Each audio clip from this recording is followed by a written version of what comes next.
Namna hiyo. Thank you very much.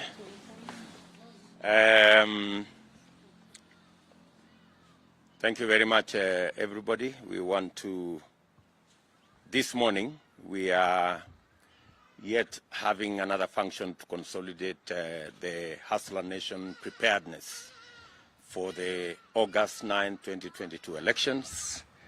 As everybody is aware, we are gearing up for our nomination process.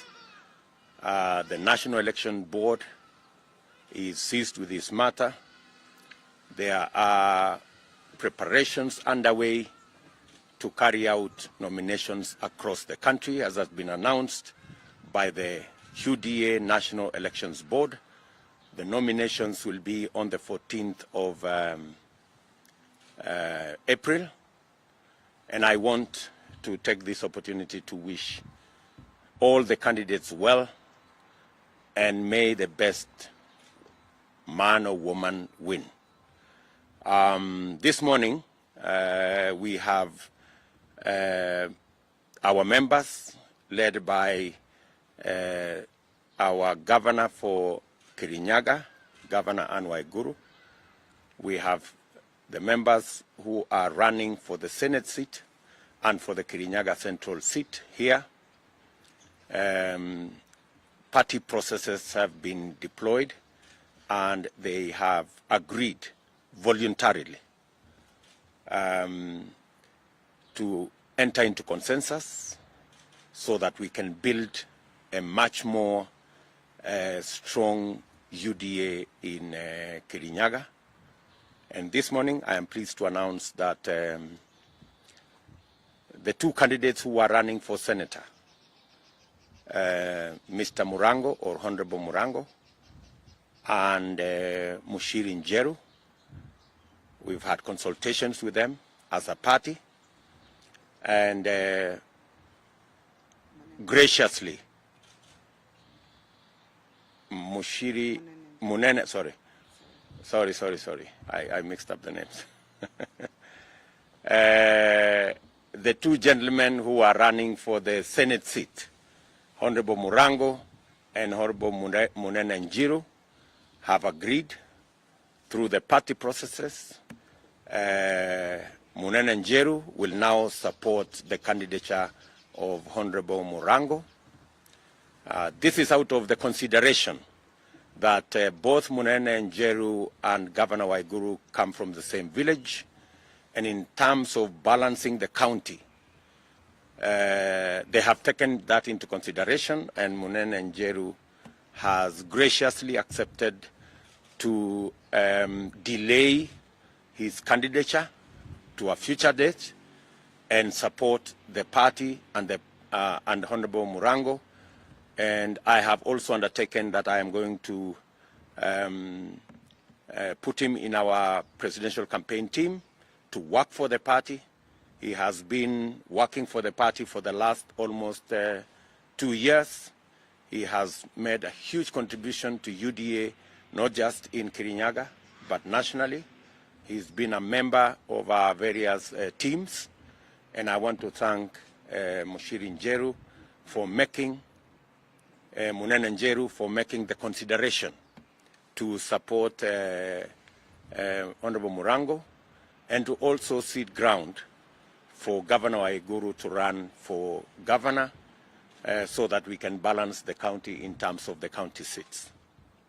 It is a constitutional provision that every positioning we make must take into consideration regional balance and all the other constitutional provisions. So again, a very big thank you to Munene Njeru for the gracious act of delaying his candidature to a future date.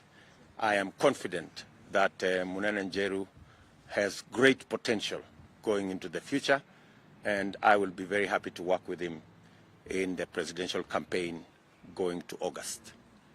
In the same vein, Mushiri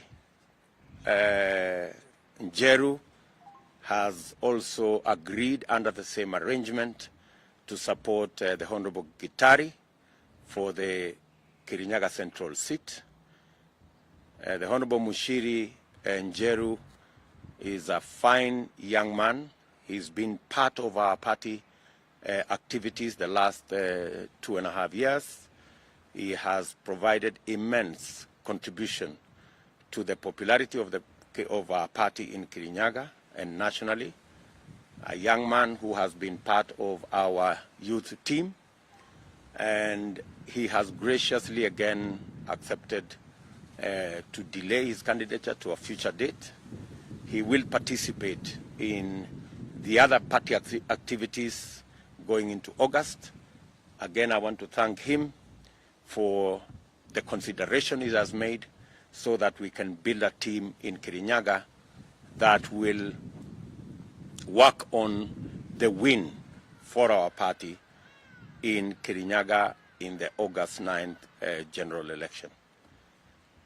I also want to thank Governor Anne Waiguru for providing the necessary leadership so that we can build our team in Kirinyaga County, and all the staff of our party headquarters, the National Election Board, the party secretariat, for making it possible for us to provide space for consensus so that we can build a strong party going into the future.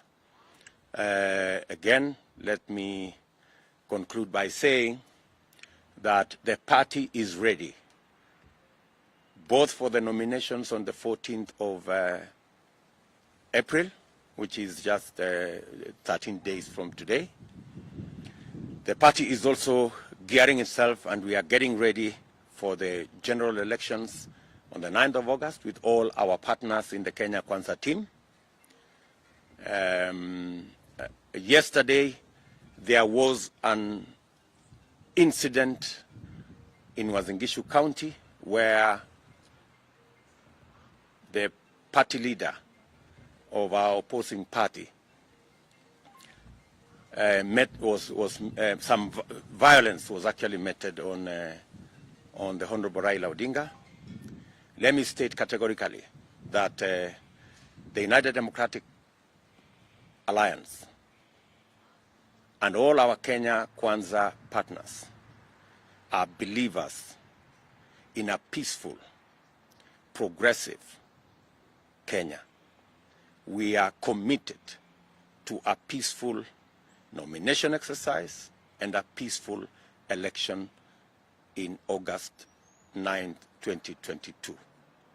We have given very clear instructions to our members, which I reiterate today, that all members of UDA and our Kenya Kwanza alliance must never engage in any acts of violence.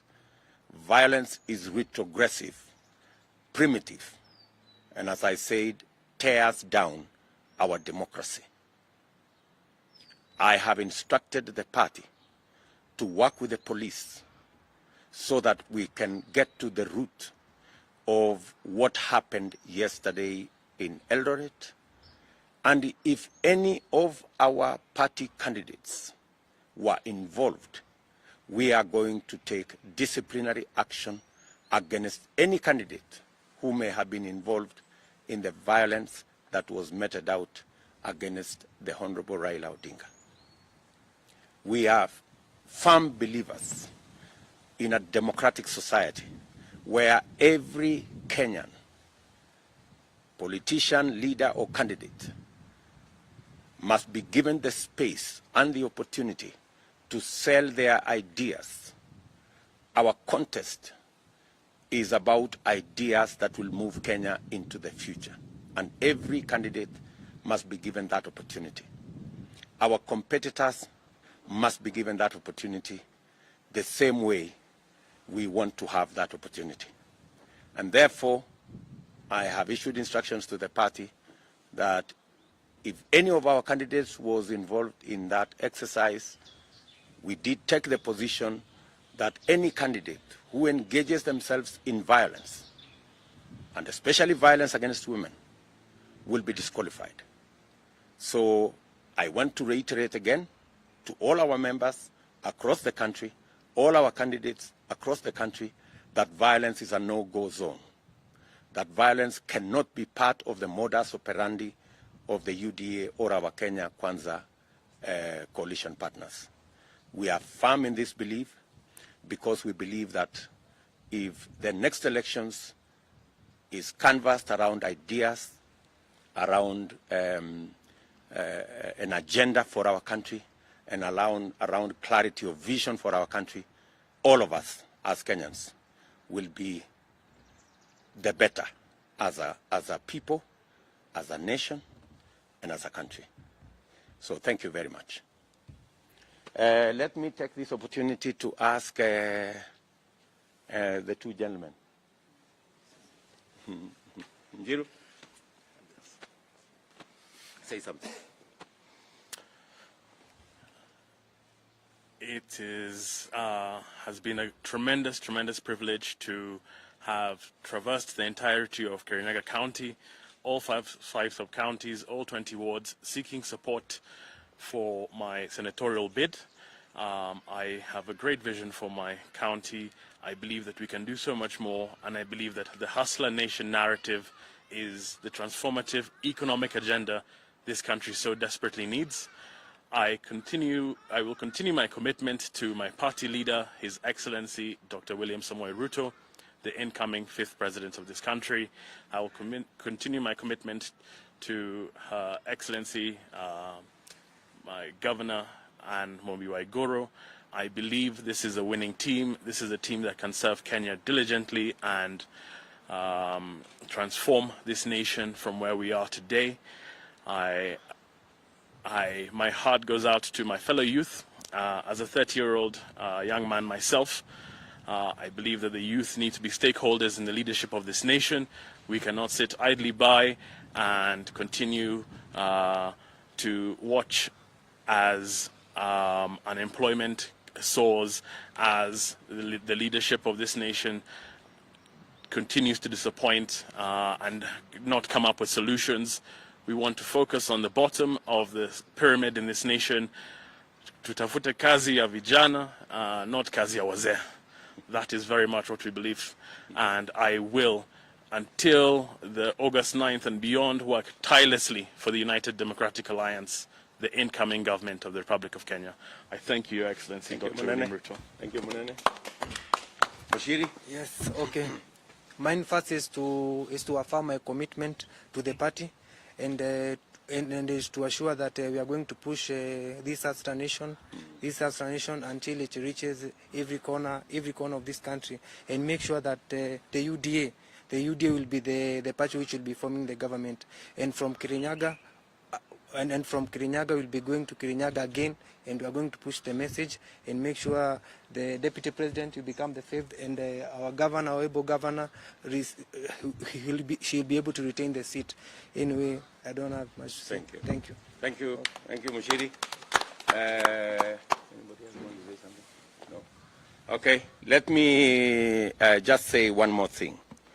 That even as we work as a party to ensure that we have violence, an election free of violence, I also take this opportunity to apologize to the Honorable Raila Odinga for what happened to him yesterday. It was really unfortunate, and I hope those who engaged in this exercise regret what they did. And as I have said, we will roll out the party structures to work with the security agencies so that we can get to the root of this act, which is most unfortunate, and we will demonstrate our commitment to an election that is peaceful by making sure that we take the necessary steps to ensure that all our members, all our candidates, and our entire party engages in this election on the basis of ideas and not any acts that are as unfortunate as we saw yesterday. So thank you very much. Asanteni. Okay, good people. Maybe we can finish with the Kenya.